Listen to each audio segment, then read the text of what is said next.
taboo.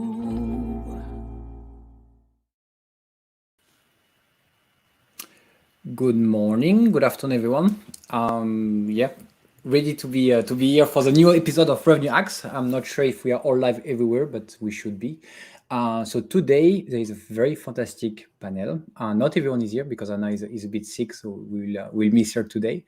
However, we have the two panelists, one usual one and a new one with Nikki, to talk about the future of the PMS, the CRM, and the rate manager. So just to look at some what type of old tech stack we used to have, what is the current tech stack that we could look at, and of course, what's moving forward, what the new tech stack and the future of the tech stack will look like.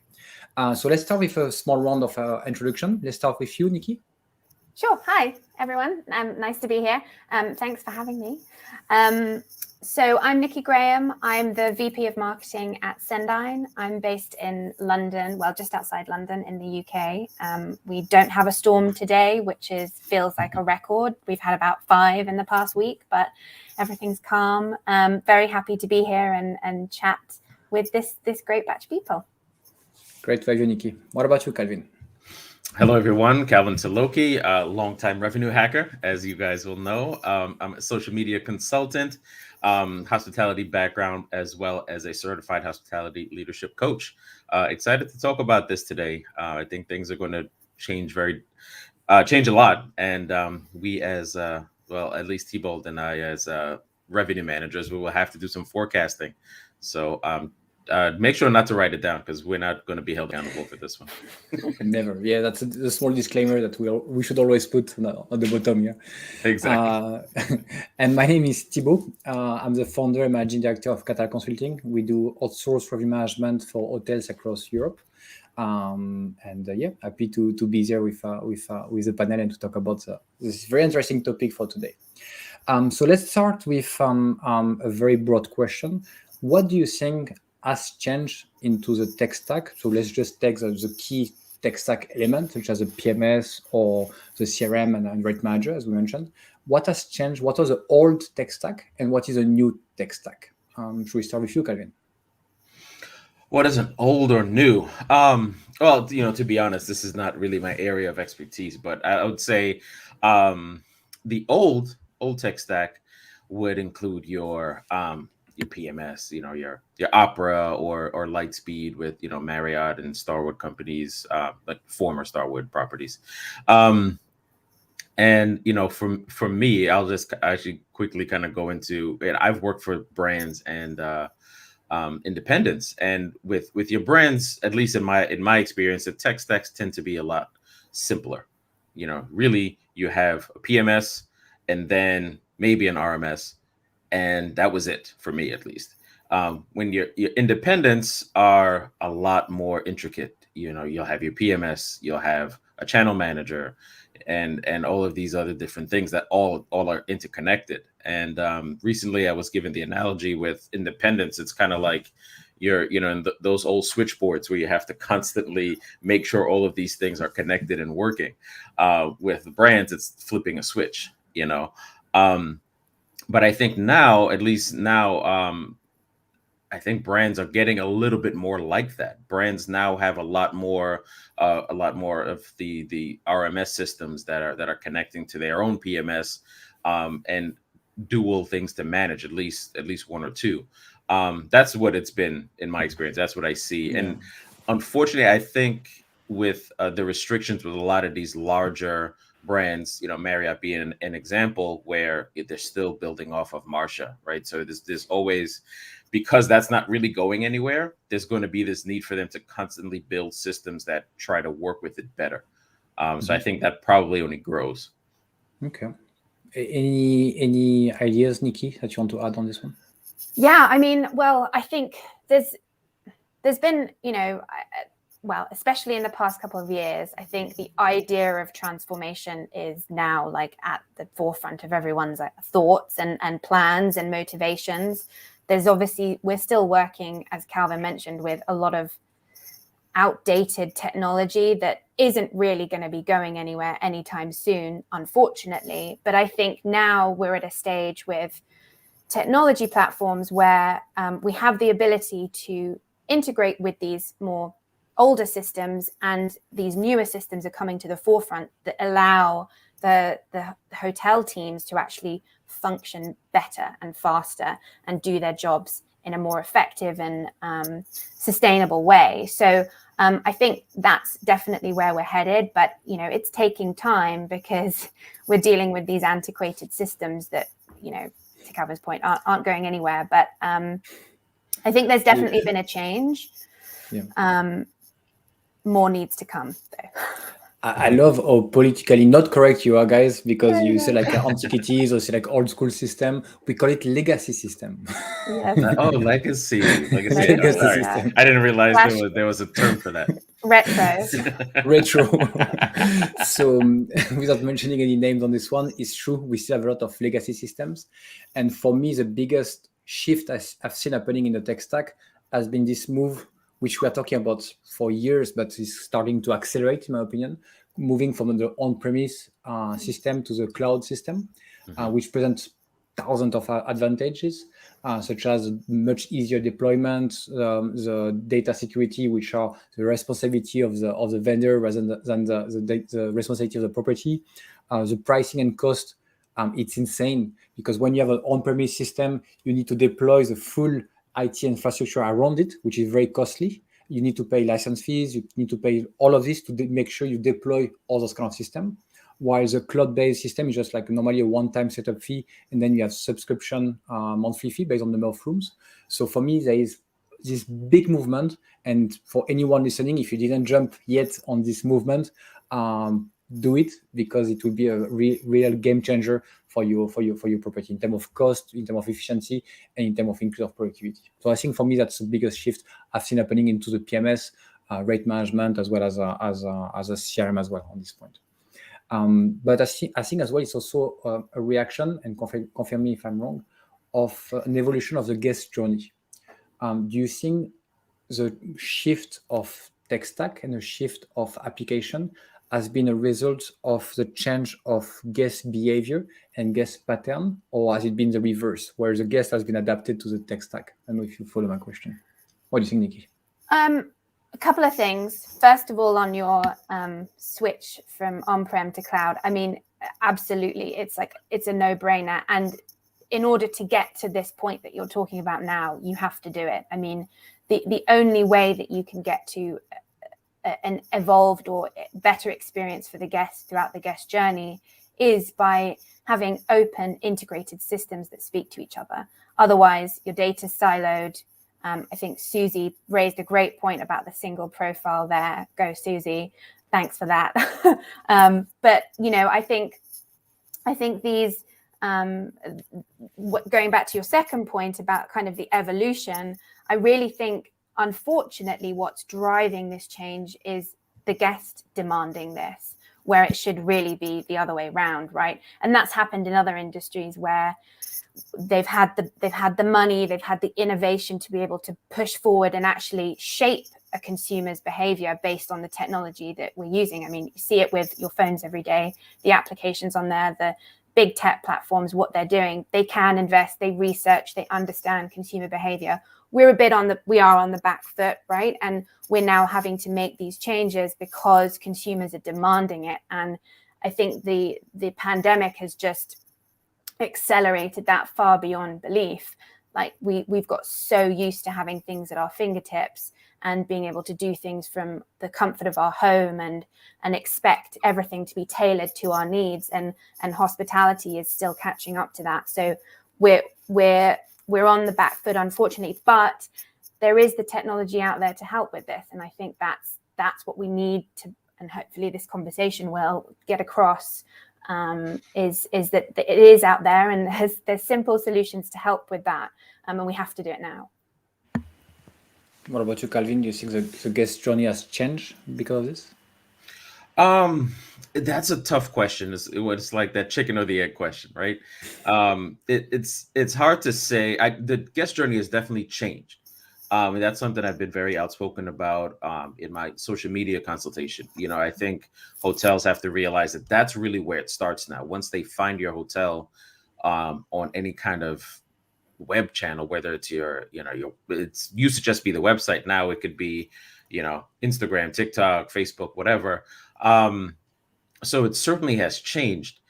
Is that a result of the tech stack, or vice versa? I would let having been in the industry is this long, we're a very reactive industry.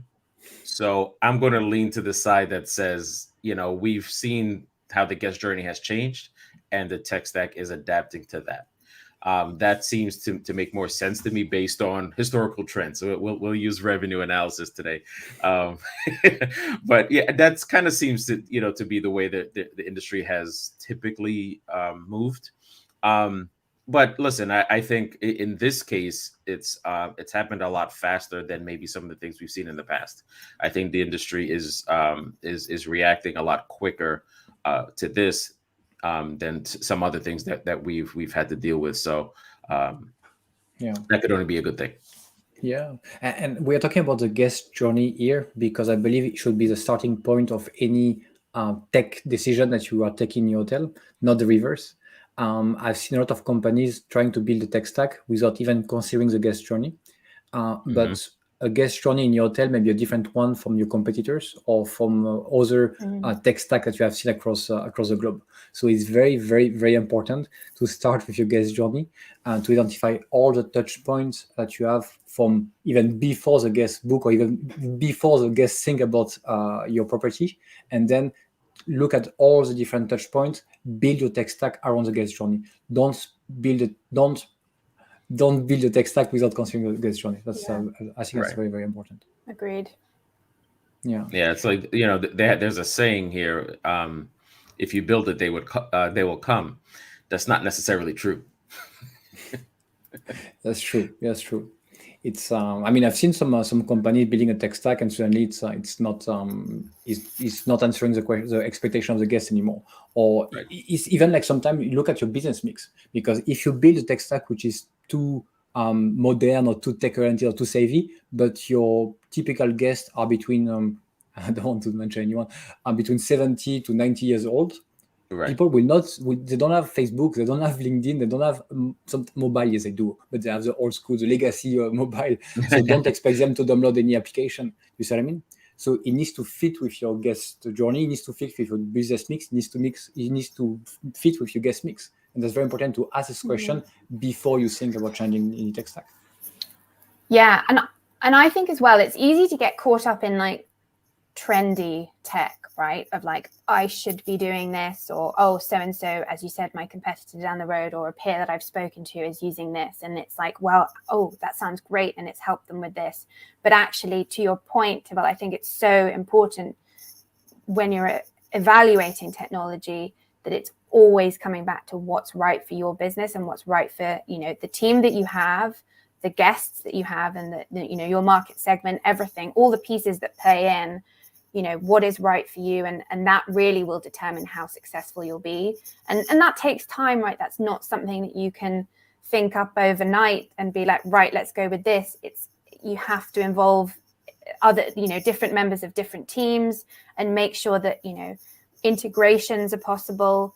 And the end result really is what you're looking for. And that takes time.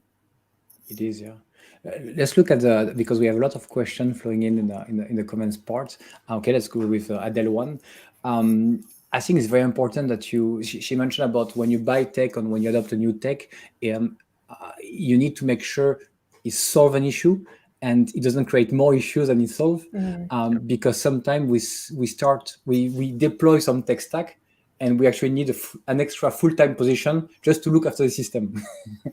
So it's very important that the new tech stack help you extend the team, not replace the team, not replace anyone, but to extend the team by saving some time in resolving the issues and not creating more maintenance, creating more issues and more time spent on the application. I think that's a very, very good point. Thank you, Adele. Yeah, agreed. And what else do we have? The Natalie Pomeroy mentioned about the all-in-one solution. I think that's a topic which keeps coming back when you talk about tech. What do you think of the all-in-one solution? The one that do PMS, CRM, RMS, everything at once. What do you think of this? I think, yeah. You go, Calvin. Yeah, no, I think she kind of wrapped it up in the comment. It's you really have to see what's the fit for your property, right? And Yeah. maybe having an all-in-one may not be the best thing to use for your individual property. And I think a lot of the things I talk about on here, that all the topics, they all come back to knowing your hotel, knowing your guests. That's really where everything starts. You have to know what who you're going to deliver this for. And to tie in Adele's comment as well, know your staff, right? You have to know if these things are actually helping. And it's true, you see a lot of kind of blind, throwing a dart at the dartboard. Okay, well, listen, we need some tech, let's just get this one is the most cost effective, we'll get the quickest ROI, let's implement this, without really doing an analysis of how this is going to help, what problems is it going to solve, what problems may it create, can we deal with those problems when they show up. It's an approach that's unfortunately been taken with a lot of things, and these all valid comments. I mean, you really just have to know your property before you can solve the problems. Yeah, agreed. Yeah, and I think just to your point there, it's there are benefits. There are some benefits to having one-stop shop of you have fewer areas where if something goes down, it's one support team that can look after it. However, there aren't that many benefits to it. I think that the key thing and the challenge that we've had in our industry, right, is that in order for a hotelier to pick the best solutions, they don't necessarily speak to each other. So that means by putting in place the best PMS, maybe it's actually not going to speak to your RMS or whatever function there is, and that's where the problem arises, right? Is that you've got these great systems, but if they're not speaking to each other, the end result is effectively what you would have had in the past with your old system, and that's our challenge, right? And I think what needs to happen now, and I'm not going to start shamelessly plugging because I do work in marketing. You can if you want. It's very difficult. I work in marketing and this is what I do. But, I think that the only way that we can really transform this industry is by having these technology systems that, regardless of what you use, they connect. So you can have that single source of truth. Susie said it at the beginning, like it is really the only way that you can leverage then different systems, whether it's you're looking at your digital marketing, you want to understand what audiences, the behaviors that they're looking at, you can leverage that single guest profile. If it's your revenue management system, you can get that right price for that individual. If it's a loyalty system, whatever it is that you're looking at, you need to have that connectivity piece to it. And I totally agree with, that these one-stop shops for everything have been a problem because they are insular and they're like, well, if you just come to us, then all you need is us. And you don't need to worry about connecting with the other thing out there. And that's just not how it works. And I think we've seen now the result of that over the past, decade. And we're at a point where hoteliers are struggling with it and they can't execute on these fundamental like marketing, revenue, successful tasks that need open data platforms to be able to speak to each other.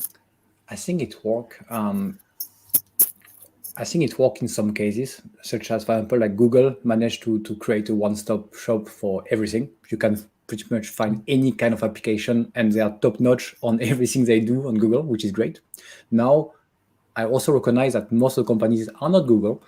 So now when it comes to tech stack of hotels, I don't really like the one-shop application because I prefer to look for expert and specialized application for each part of the tech stack.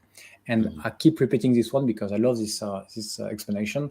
When you go to a restaurant, if you go to a restaurant that serves everything, burger, Chinese, Thai, Austrian, and so on, I think there will be the chance are the food will not be as good as someone who is sure doing like the best pick and duck in town. And they only do like the pick and duck. Or You I don't ever want insult Cheesecake Factory like that again? We're I didn't mention anyone, but it's true. You see what I mean? It's true. No, it's true. It's true. I always make the joke, Cheesecake Factory is the best place to go on a first date because you can get anything you want. Yes. Yeah. Doesn't matter what they like, you can get it on that menu. But I think that's the same for tech stack. I prefer to go for the best tech stack that serves the best pick and duck, the best tech stack that provides the best burger, whatever. But all those guys are expert and the top in their field. Yeah. And then all you connect all together, you have the best tech stack that you can create for your guest journey and for your property. Except if you go with one shop application, yes, you'll have a great PMS, but maybe some other part will not be as good as what they are expert on. Yeah. But you know, Thibault, even the big tech giants right now, I think they went through a phase of like, oh yeah, one-stop shop for Google for everything, one-stop shop for Apple. But they've realized that you can't do that. You know, you still have to, if you want Apple TV, you want to be able to connect it to or play Apple CarPlay on devices that aren't, you know, we're now seeing that those big tech giants, same with Microsoft, like having the ability to leverage kind of different applications within Teams, for example, if you're on a chat, you know, those types of things, they're making it more open because they've realized if we keep this, you know, concealed space that we have, it marginalizes and prevents the open kind of collaboration that we need now in this completely online world that we basically live in. I agree. Plus, there is another big wave that we sometimes forget. It's the M&A world where a lot of companies are buying some other companies. So even if sometimes you start with a company that you like, then they will be taken over by another one. And that's where you start to have this kind of one-stop application, which you didn't want in the first place. So it's very important when you select your tech stack that you agree and you follow the vision of the company as well.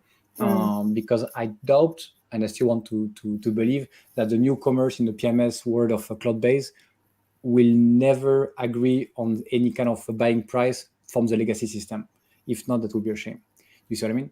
So when you look at the tech stack elements, look as well at the vision and making sure you are in line with the vision of the company and the startups.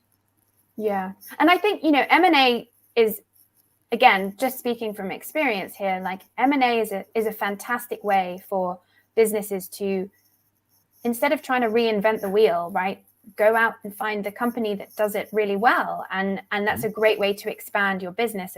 And you know, we've seen huge success with it at Cendyn because it enables us to reach these parts of our industry and try and, you know, really deliver on our vision of making this, you know, fully kind of open, integrated system network of technology systems that enable hoteliers to pick and choose the things that they want and not have to rely on, you know, it may well, there are other companies doing it with M&A, you know, buying up, it may well end up being kind of a few big players, but you still have the connectivity piece, which is the most important thing. And that enables businesses to work hard at doing that, because the integrations, if you think how many different teams out there are working on connecting to this PMS, connecting to this spa software, like we're all doing the same thing, and it's so much work. But I think, you know, that really is where it lies, isn't it? It's that connectivity. I'm laughing because as soon as I talk about M&A, I just made the point of Cendyn and Pegasus. I just jumped into both feet into the water. So there is M&A and there is M&A in a way that an M&A needs to make sense. Because I've seen some M&A where they could just buy everything just to create a monopoly, but they don't focus anymore on anything specialized. And then they buy everything, but they need to be careful. While you have some M&A which make totally sense when they keep the operation and they keep expanding and they keep the focus on every element that they have acquired. Some You've got to be smart. It has to be very smart when you do very M&A. Smart, yeah, absolutely, and focused on a you know, as you said, look to the company and look at their vision. What is their mission? Like, what are their values behind their business? Why are they doing the things that they're doing? And how is it going to impact you? And I think that's a big part of it, right? Like, if you're investing in anything for your business, you want to feel like you're bought into that. And as you said, it's an extension of your team. You want those values and that mission to replicate what you have. as a business. So I absolutely agree that should be a big part of the investigation process. I agree. Do we have some more questions on the field? Yes, we had one question from Suzanne. Again, Suzanne, she's very present. Thank you, Suzanne, for your participation. That's a very hard word to say for a French guy. Tough on what good actually looks like. I think you're referring to what is a good tech stack. For me, a good tech stack will be user-friendly, cloud-based, open API. I think API integration are super important. But more importantly, for me, what a good tech stack is for me, maybe a different good tech stack for you. So as we discussed before, look at your guest journey, look at every touch point, look at your issues, your challenges, your opportunities in your business, and then decide on your tech stack. So there's, again, the common answer, even for revenue manager, it depends. Okay. So for me, look at all those touch points before you can decide on what's a good and bad tech stack. Anything to add, Calvin or Nikki, on this? Well, actually, it just led me into a question for you. Where would somebody go when they're looking? You know, they know they need something. What would be a good place to start looking for that? You can come to me, but no. You've got all the answers. There you go. No, I like the oracle, but. No, you can go to consultants, because consultants most of the time, and I wish they have quite a lot of consultants like this, are quite neutral. And I think it's very important to keep this neutrality when you talk to consultants, because they will be the one to recommend you tech stack based on your challenges and based on your guest journey. Okay, so consultant could be a good source. Look online as well.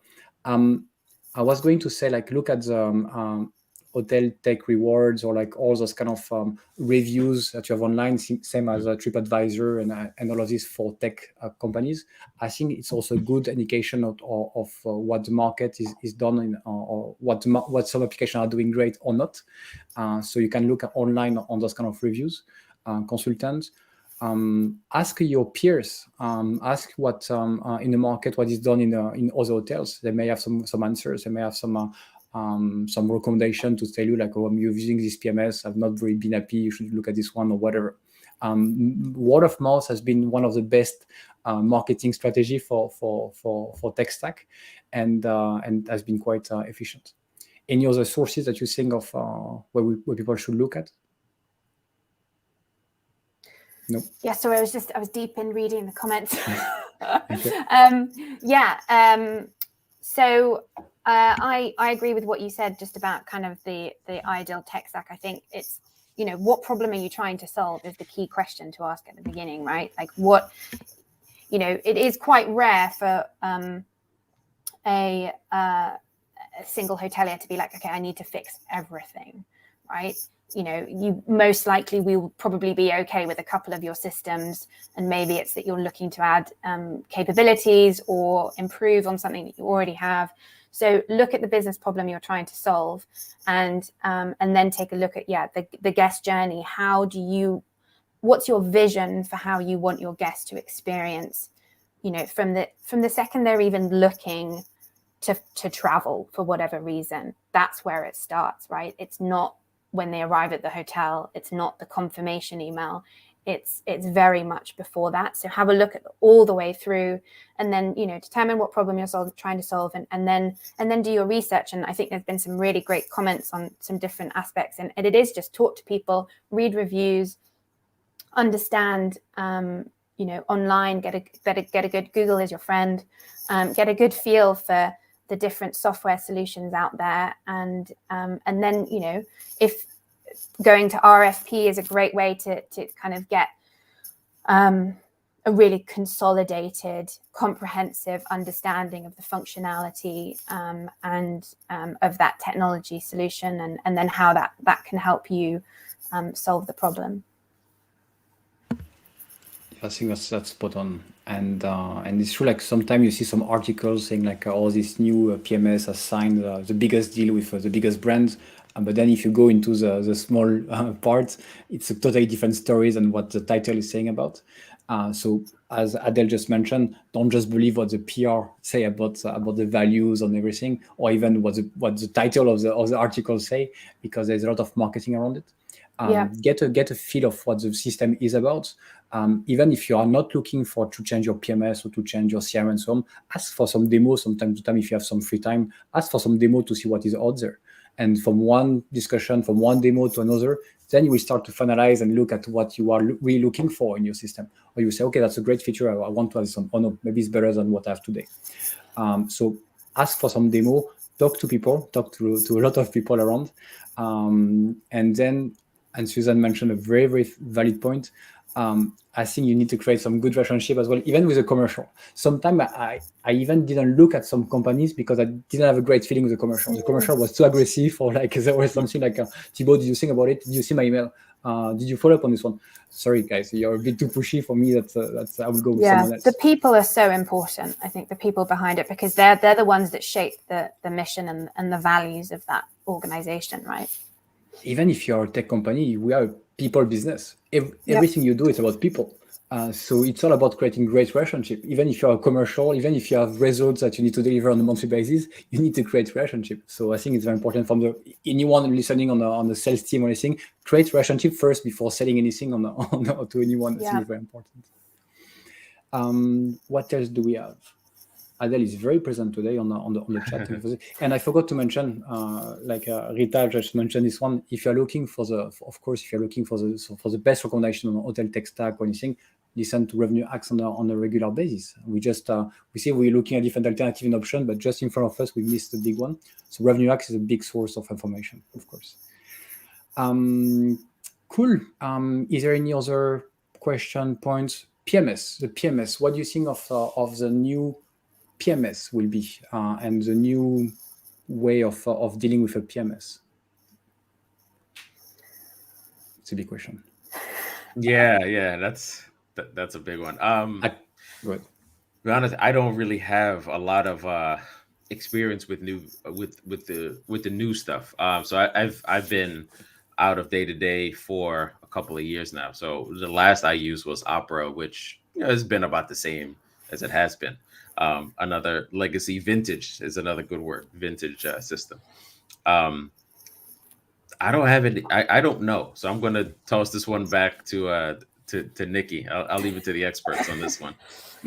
Yeah, I mean, so again, I'm not in day to day with a PMS. I'm probably not the expert in the field here, but I do know that we talked about it right at the beginning, right? That in order for us to kind of evolve as an industry, we need to get better at this single profile view.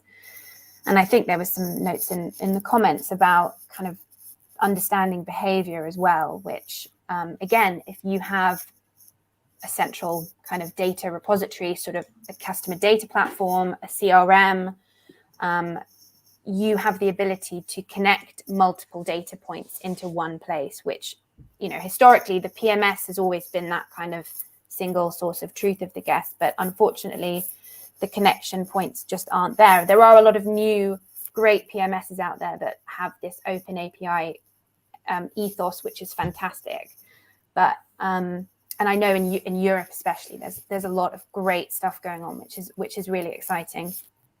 But I do think that the future of the PMS, I don't want to say what that is because it's not my realm. But I just know that the future of kind of our industry, in order for us to get where we need to be, is having this central source of truth, this profile that ultimately does live in a kind of a central data platform, whether it, as I said, CRM or CDP, to enable you to do all the things that you need to do. And obviously a CDP or a CRM is not going to be able to do the functions of a PMS. No way are we saying that. I think it's just the movement of the profile away from that system elsewhere. There were a lot of things that on what you just mentioned. I agree on what you said. I think the PMS is currently at the heart of everything. So everything has been linked to all the different third parties to be connected to a PMS, and the PMS is the main point of contact for all departments. I've seen a shift happening. First of all, the PMS, the biggest shift I've seen happening was automation. where we use more and more automation than before. So some manual tasks and some manual tactics in the past has been shifted to automation, which are great. However, as well, I've seen that the PMS has been as well shifted from PMS, property management system, to GMS, guest management system. I think that's what the future of the PMS will look like, which where a PMS may start to look more and more like a CRM. I think that's where I see this type of integration between the CRM and the PMS. And I even see some cases where people are starting to think about, do we really need a PMS or do we need a good CRS? In a way that you will be managing all your rooms and everything from not on the PMS, but from the central reservation system itself. You see what I mean? So trying to remove some third party or to remove some in between systems. I think that's very important, and that's the type of movement I see. And I think that goes back to what we just mentioned. We need to look at what we use a system for, and we use a PMS to make sure the guests have a great experience. So I see the movement from moving from PMS to GMS to CRM very important, and that's why I see like a Cendyn and other company on CRM are very super important to the new tech stack. Yeah. So what do you think the old CRM was? What is a new CRM, and what the next step will be for the CRM, in your opinion, Nikki? Yeah, it's an interesting one. So I think, the CRM in its first kind of iterations was all about, in our industry, we're talking about B2C CRM right here. So, it really was a mechanism for the marketing teams to have a better understanding of who their guests are and to be able to execute in kind of a pretty basic fashion to those guests, but better than they were before. And, in terms of not just sending a transactional email with plain text, right? So that's kind of its first iteration. The CRM is evolving rapidly to kind of be more of this, what we talked about, kind of this central repository for data and this single source of truth of all systems. So it's no longer about just connecting your CRM to a PMS. It's about connecting it to all your other systems, your spa software, point of sale, any of these things. That ultimately coming into the CRM is critical now in order for you to do your marketing effectively. For us, the evolution of the CRM is really about helping hoteliers now in this state of reduced workforce. They'd have to do a lot more with less. And how can automation and AI help with this types of things? So it's about bringing in kind of that extra layer of, okay, so we've been able to understand who the guest is. We've been able to market to them. Now, how do we automate that even further and use that automation to kind of learn how to do it better? So based on these behavioral patterns of this guest, we can now determine, okay, this is the best type of message to send to them. And then here we do it through this channel as opposed to just one channel. And, for us, a big mechanism behind that is our customer data platform, which gives you the ability to cleanse, dedupe, and this is such a pain point, right? Of like the mess of data that I think every business suffers from, but having the ability to have that consolidated, clean data, and then it kind of appended with data from other systems, and then you be able to take action on it from, whatever business unit you're in. And the CRM still plays a core role in that, in understanding kind of the marketing automation behind it.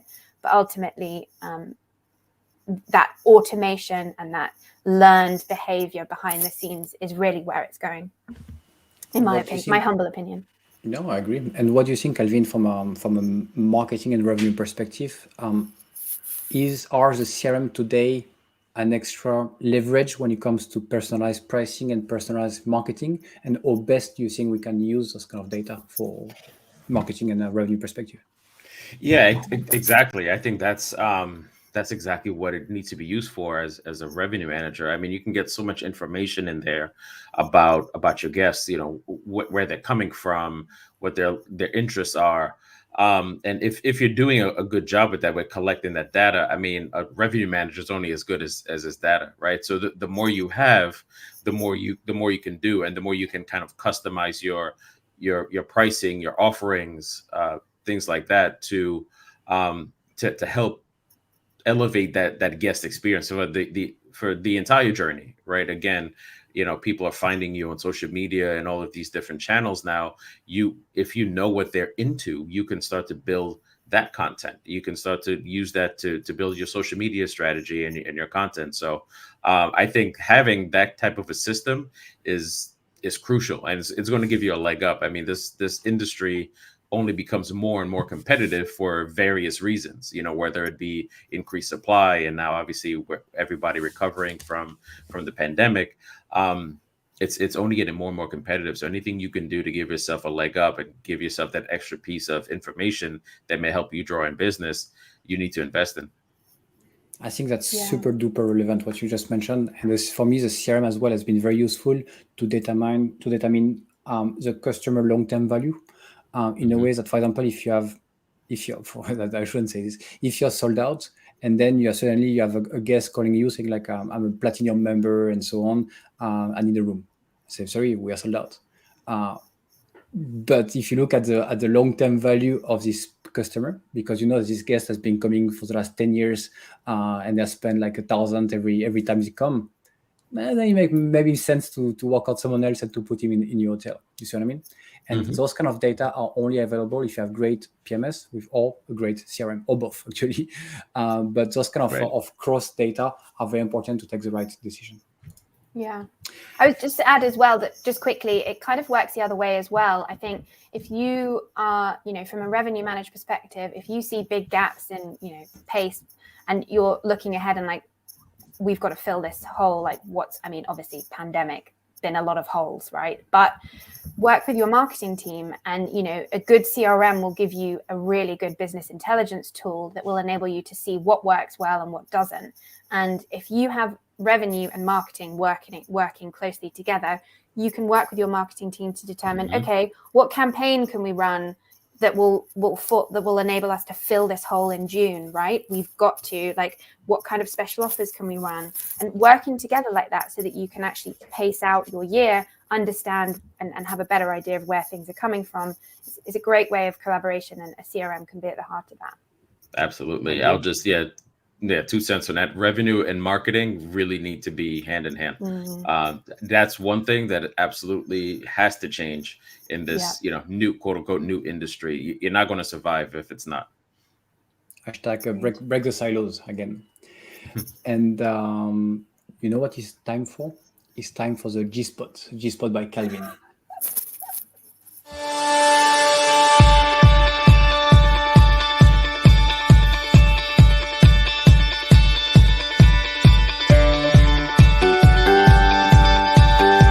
One thing I think that sticks out is your ability to build relationships. It sounds like, so many of your different positions came from, your network, relationships that, people you had worked with, and they remember you from 2-3 years later. Hey, we want to place you here. And I think that's a very underrated skill in the industry, especially, it's hospitality, right? That's what this is all about. It's about building relationships.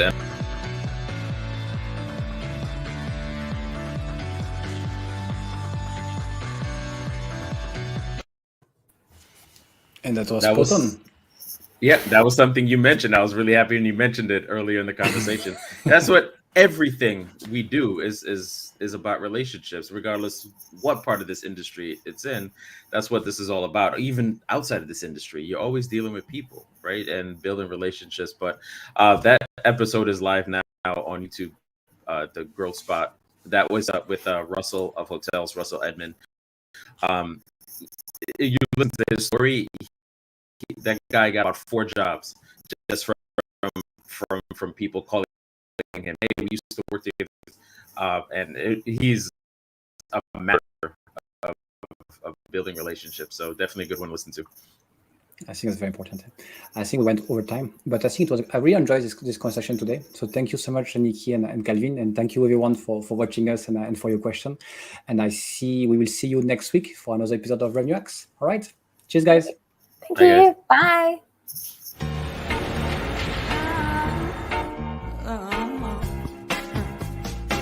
My world will never ever leave you in doubt. I don't see what all the fuss is about. I didn't know I had to watch my tongue. Now you know that I'm a loaded gun. Yeah, you know it's true. I'm too taboo.